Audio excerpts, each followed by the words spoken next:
똑똑한 사람은 돈을 잃고 바보들만 돈을 버는 이유라는 내용을 가지고 한번 이야기해 보겠습니다. 이거는 출판사 지원을 받아서 제작된 광고 영상이라는 거 좀 참고해 주시고요. 요즘에 코스피가 4,800을 넘은 게 아니라 이제 4,900을 넘어갔습니다. 이제 정말 5,000이 코앞인데 뭐 오늘 또 약간 좀 빠지긴 했지만 그러다 보니까 요즘에 이제 밥 먹으러 가잖아요. 그러면 온갖 곳에서 다 주식 얘기밖에 안 합니다. 저 오늘 밥 먹었거든요. 근데 옆에 계신 이제 회사원 분들인 것 같아요. 두 분이서 계속 주식 얘기밖에 안 하시더라고요. 계속 주식 얘기밖에 안 해. 두 분이서 계속 뭐 하이닉스, 뭐 삼전 얘기 막 계속 나옵니다. 그러면서 소위 말하는 이제 주식을 무조건 하면 돈 번다. 이런 얘기들이 요즘에 마다합니다. 그래서 주식을 안 하던 사람들도 돈을 만들어서 주식 좀 해야 되는 거 아니야? 라는 생각들을 하죠. 왜냐하면 요즘에 삼성전자랑 하이닉스가 막 폭주해서 올라가고 있기 때문에 이게 우리나라 시총의 30%인데 그냥 정상적인 사람이라면 여기에 무조건 투자를 할 수밖에 없잖아요. 그래서 이제 배우자들이 물어봅니다. 여보, 요즘에 주식 투자하는 거 있잖아. 그거 좀 잘 된다며. 요즘 코스피가 4,900이라며. 라고 얘기를 딱 하면은 뭐 그렇기는 한데 뭐 나쁘지 않지. 여보, 돈 좀 벌었어? 잠깐만, 오늘 이렇게 배가 출출해? 라면 있어? 하면서 갑자기 말을 돌린단 말이에요. 요즘에 이렇게 장이 좋은데 생각만큼 돈 벌었다는 사람들이 많지 않다고 합니다. 그럼 도대체 왜 그럴까? 남들은 돈 벌었다고 하는데 나는 물타기 하고 있거든요. 사실 이게 가장 큰 이유입니다. 주식 해보신 분들은 알아요. 내가 돈을 벌고 있는 거 아니면 대부분 물타기 하고 있습니다. 자, 요즘에 한번 보세요. 이 삼성전자 주식을 보면은 참 이 힘들었던 시절을 다 겪고 나서 지금 완전 그 행복한 시간을 보내고 있는데 2024년입니다. 24년 7월 달. 이때 한 8만 전자였죠. 8만 전자 때부터 쭉 빠져가지고 5만 원까지 갑니다. 그래서 5만 원에서 진짜 인고의 세월을 겪었죠. 그리고 나서 요즘에 이제 15만 원까지 이제 돌파하는데 이렇게 한 1년 동안 정말 천당과 지옥을 이제 왔다 갔다 하고 있는 거잖아요. 그러면 이런 구간에 있으면 어떡합니까? 있는 돈들 다 물타기 했는데 더 빠지고 한 반년 막 이렇게 흘러버리면은 진짜 너무 힘든 거죠. 남들은 막 올라가고 있는데 나만 힘든 거잖아요. 이 비싼 주식을 피해가지고 싼 거 사자 이렇게 해가지고 들어갔다가 거기서 이제 더 빠져서 물타기를 하고 물리기를 하고 반복하는 사람들이 많죠. 저도 옛날에 주식 투자할 때 이런 것들 경험 많이 했습니다. 이런 분들을 위한 책인데요. 이번에 나왔습니다. 이제 규칙 파괴자. 20년간 45배 수익을 낸 사람이 이제 알려주는 거다. 라는 책인데 돈의 심리학 모건 하우절도 뭐 강력 추천을 했다고 합니다. 아마존으로만 1371배를 벌었는데 도대체 어떻게 버냐. 우리가 지금 제일 궁금한 거잖아요. 나는 삼성전자 하이닉스가 계좌에 없어. 근데 남들은 저걸 사가지고 돈을 벌었잖아요. 그럼 도대체 나랑 저 사람들의 차이는 뭐냐 이거죠. 우리는 왜 투자에 실패하는가. 여기에 대해서 이 책에서 이제 4가지를 가지고 얘기를 합니다. 첫 번째, 조정을 기다리다가 랠리를 놓친다. 야, 이거는 진짜 부동산에서도 많이 공감하는 내용입니다. 조금 더 빠지겠지 했다가 상승장 다 놓치는 경우가 많고요. 헐값만 찾다가 기회를 버린다. 라는 내용도 있습니다. 고점 매도가 복리 수익을 막는다. 조금 오르면 팔아요. 그리고 나서 다른 것도 싼 거를 찾으러 가죠. 막 얘가 올라가는데 나쁜 습관인 물타기를 부추긴다. 라는 내용들도 있습니다. 이 내용에 대해서 제가 하나씩 좀 설명을 드려볼게요. 자, 첫 번째, 조정을 기다리다가 랠리를 놓친다. 이런 내용이 나옵니다. 어떤 종목들의 경우에는 적어도 한동안은 조정이 나오지 않는다. 그러니까 논리적으로 보면은 그런 종목은 대개 최고 상승률을 기록한다. 즉 조정을 기다리다가는 랠리를 놓친다. 나는 조정보다는 랠리를 쫓는 게 낫다고 본다. 만성적으로 조정을 기다리는 사람들은 어느 시기든 최고 상승 종목을 놓치기 마련이다. 혹은 뒤늦게 쫓아갈 확률이 아주 높다. 핵심은 조정이 아니라 랠리다 라는 겁니다. 그러니까 상승세가 있는 것들을 사는 게 좋다라는 겁니다. 이게 어찌 보면 이제 부동산 시장과도 되게 일맥상통하는 내용이거든요. 왜냐면은 우리나라가 지금 이제 똘똘한 한 채라는 거를 적용한 지가 꽤 오래됐습니다. 꽤 오래됐는데 신기하게도 최근 한 4, 5년 사이에 투자를 시작하신 분들이 막 지방에 다주택을 하고 계신 분들이 많아요.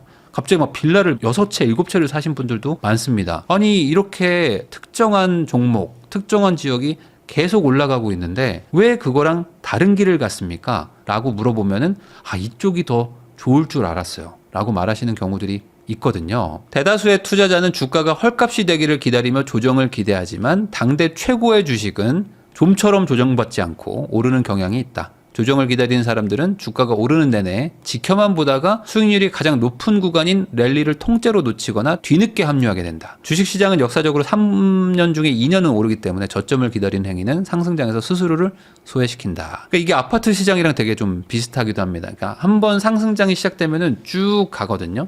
근데 그때 이제 웬만한 분들은 이제 못 삽니다. 왜냐면 이제 2년 전, 3년 전 가격을 다 알고 있다 보니까. 그래가지고 기다리면 계속 막 간단 말이에요. 약간의 이제 출렁임은 있지만 계속 가죠. 그러다 보면 이제 도저히 안 사면 안 되는 상황까지 몰려가지고 사는 경우들이 있는 거죠. 자, 두 번째, 헐값만 찾다가 기회를 놓친다. 개인들은 박앤세일이 아니라 기회를 따라가라. 이제 이런 내용이 이제 이 책의 좀 주요 포인트 중에 하나인데, 저는 이걸 이렇게 해석을 합니다. 뭐냐면 우리는 사실 큰 돈을 굴리는 기관들이 아니거든요. 그러니까 예를 들어 워렌 버핏이라든지 아니면 어떤 그 펀드 매니저들은 자기가 돈을 넣는 순간 그 주식의 시가가 막 바뀝니다. 가격이 막 올라갈 수도 있고 내가 팔아버리면 막 내려갈 수도 있다 보니까 이분들은 약간 저점에 장기적으로 쭉 매수를 해가지고 어느 정도 고점 구간에서 천천히 분할 매도를 해야 되지만 사실 우리는 그런 건 아니거든요. 우리가 막 엄청나게 큰 돈을 가지고 투자하는 게 아니니까 우리가 시장에 영향을 주지는 못한단 말이죠. 자, 상승을 따라가는 게 하락한 다음에 반등하는 거를 맞추는 것보다 더 쉽지 않나? 라는 생각을 저는 합니다. 여러분들은 어떻게 생각하세요? 상승하고 있는 게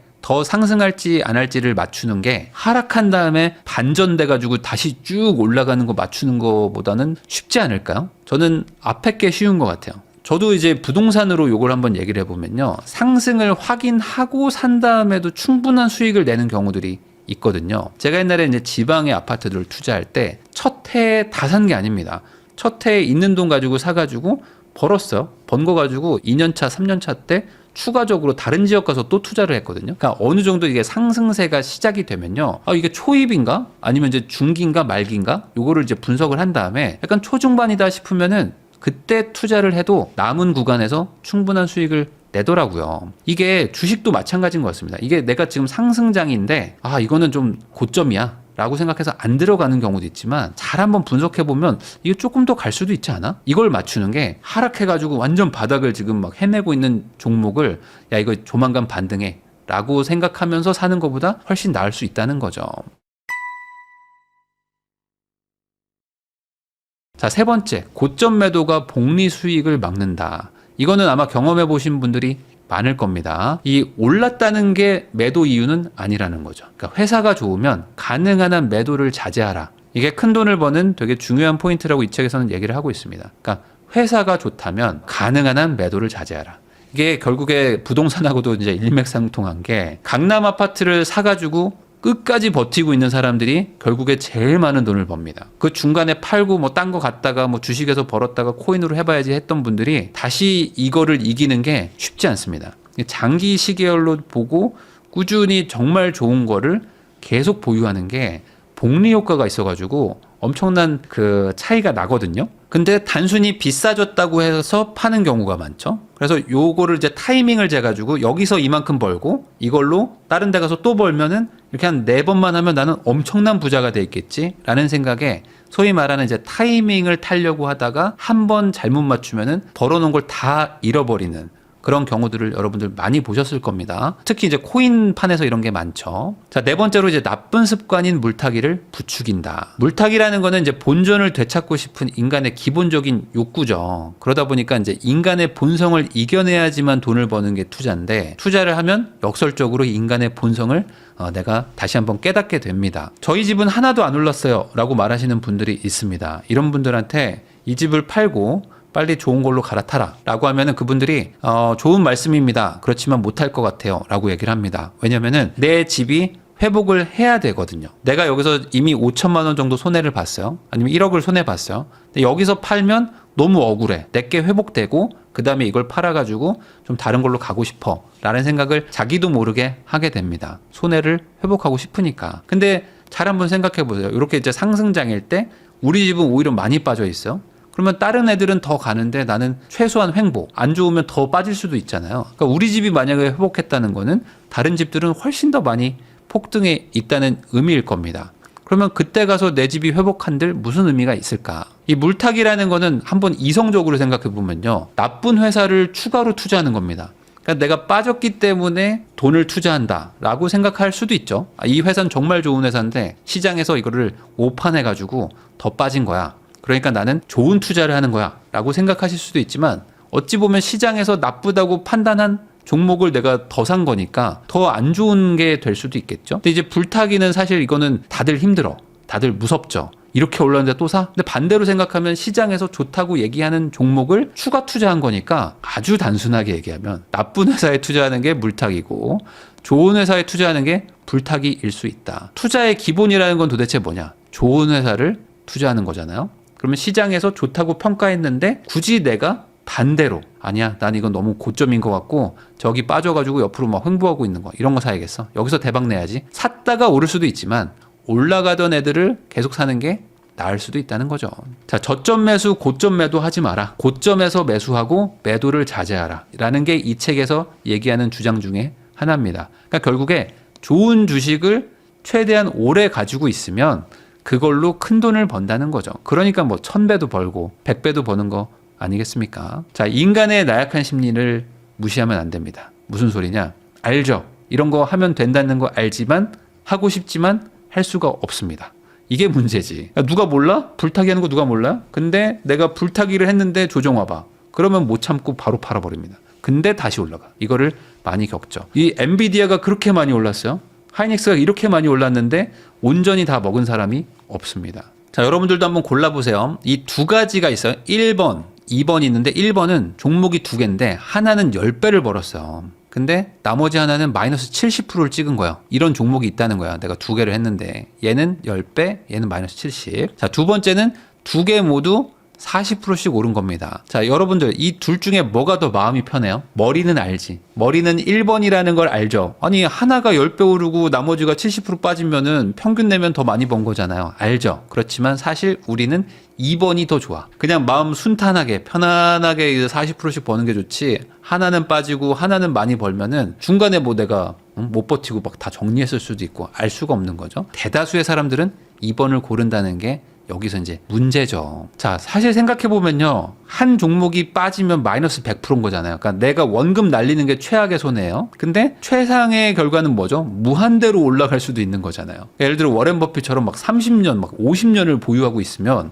어떻습니까? 무한대로 올라가는 거 아니에요. 이 수익의 기쁨은 고통보다 무한히 커질 수 있는 겁니다. 그러니까 고통이라는 거를 생각해보면 잃으면 마이너스 100%지 뭐. 근데 벌면은 뭐 2배, 3배, 10배, 20배도 갈 수 있는 거 아니야? 라고 생각한다면은 과연 좋은 종목을 불타기하고 좋은 종목 위주로 투자한다는 게 나쁘진 않을 수 있다는 겁니다. 자, 아까 제가 말씀드렸죠. 엔비디아가 2022년 10월에 10달러였습니다. 11달러였는데 지금 조금 빠져가지고 186, 오를 때는 210이었어요. 한 3년 정도? 3년 만에 20배가 올랐거든요. 그러면 이 20배가 오르는 시간 동안 과연 이거를 가지고 있었던 사람이 몇이나 있을까? 이거는 여러분도 알고 저도 알고 모두가 알죠. 이럴 때 다 정리했지. 여기서 다 정리했죠. 여기서 다 팔았지 뭐. 여기서도 팔았어. 여기서 전부 다 팔았습니다. 그리고 나서 여기서 다시 샀겠죠.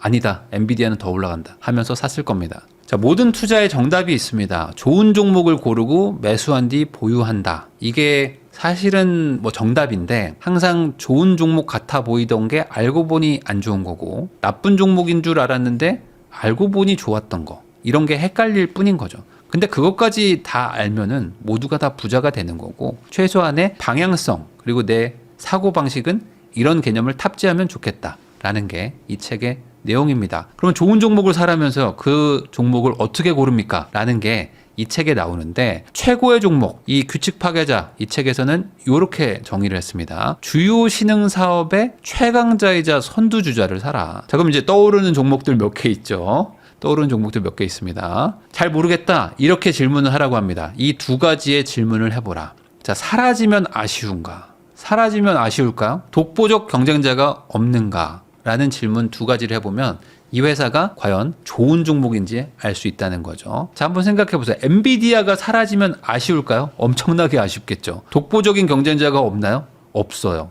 그러니까 엔비디아는 좋은 회사겠죠. 그러니까 이 엔비디아가 좋은 회사라는 믿음이 있다면은 흔들리지 않고 보유하고 조정이 온다면 추가 매수를 하겠죠. 그러면 이런 분들은 뭐 10배, 20배, 30배, 50배도 벌었을 겁니다. 근데 이 사라진다면 아쉬운가? 얘네가 사라지면 뭐 어때? 라는 거를 좋은 종목으로 착각하지 말라는 거죠. 사실 지금의 빅테크 기업들은 대부분 다 여기에 해당이 된다고 보여요. 뭐 메타도 그렇고 뭐 구글도 그렇고 다 그렇죠. 사라지면 지금 너무 힘들잖아요. 거기다 독보적인 경쟁자가 없는 자기만의 영역을 구축한 회사들도 많죠. 이런 종목들이 좋은 것이다. 근데 얘를 사고 팔고 조금 빠질 것 같으니까 우선 팔았다가 나중에 다시 올게요 이런 거 해가지고 돈 번 사람들이 별로 많지 않다는 거죠.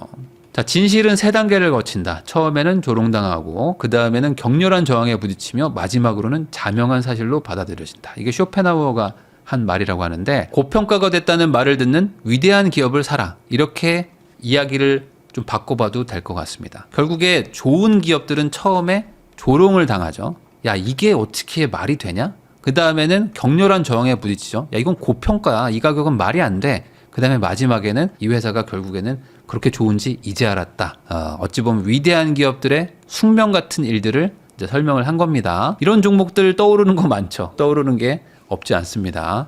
그때 그거 살 걸 하는 곳들이 항상 이런 일들을 겪었어요. 그러면 앞으로는 그런 게 없을까요? 지금은 그런 게 없을까요? 있겠죠. 있는데 내가 좋다고 믿지 않을 뿐입니다. 불타기를 하지 않을 뿐이겠죠. 자, 지금 모든 것이 올라가는, 거의 모든 자산이 동시에 상승하는 시기라고 볼 수 있겠죠. 요즘에 안 올라가는 게 없습니다. 금도 올라갑니다. 금도 4,000달러를 뚫었을 때 너무 비싸다라고 했는데 이제 5,000달러를 향해서 가고 있습니다. 테슬라, 팔란티어, 강남 아파트 다 그런 일들이 일어나고 있습니다. 비싸다 하는데 계속 가. 그리고 나서 약간 조정 온다 해서 이제 빠지나 보다 했는데 아니다 하면서 더 올라가죠. 끝도 없이 갑니다. 물론 이 중에는 좋은 기업이 아니라고 판명이 나는 경우도 있겠죠. 그렇지만 이 책에서 말하는 어떤 그런 개념을 조금 내가 탑재하고 있다면 한 1.5배 벌고 한 50% 먹고 나오고, 그래서 막 10배, 20배 가는 걸 놓치고 이런 일들을 좀 막을 수도 있지 않을까라는 생각을 좀 해봤습니다. 이 책은 이제 규칙 파괴자고요. 길게 장기 투자를 해서 위대한 기업을 오래 보유해서 수백 배, 1000배의 수익을 낸 저자가 책을 쓴 내용이니까요. 요 내용 말고도 다른 것들이 궁금하시면 요 책 한번 보시면 좋을 것 같습니다. 저도 이게 부동산하고도 좀 일맥상통하는 부분도 있는 걸 보면은 결국에 투자에는 정답이 있거든요. 근데 그 정답을 인간의 심리가 버티지를 못해가지고 그걸 지키지 못해서 이게 정답이 틀리게 되는 거지. 사실 그 정석적인 방법대로 갈 수만 있다면 주식이든 코인이든 부동산이든 사업이든 다 똑같은 게 아닌가 라는 생각도 좀 듭니다. 지금까지 규칙 파괴자라는 책에 대한 내용으로 한번 설명을 드려봤습니다.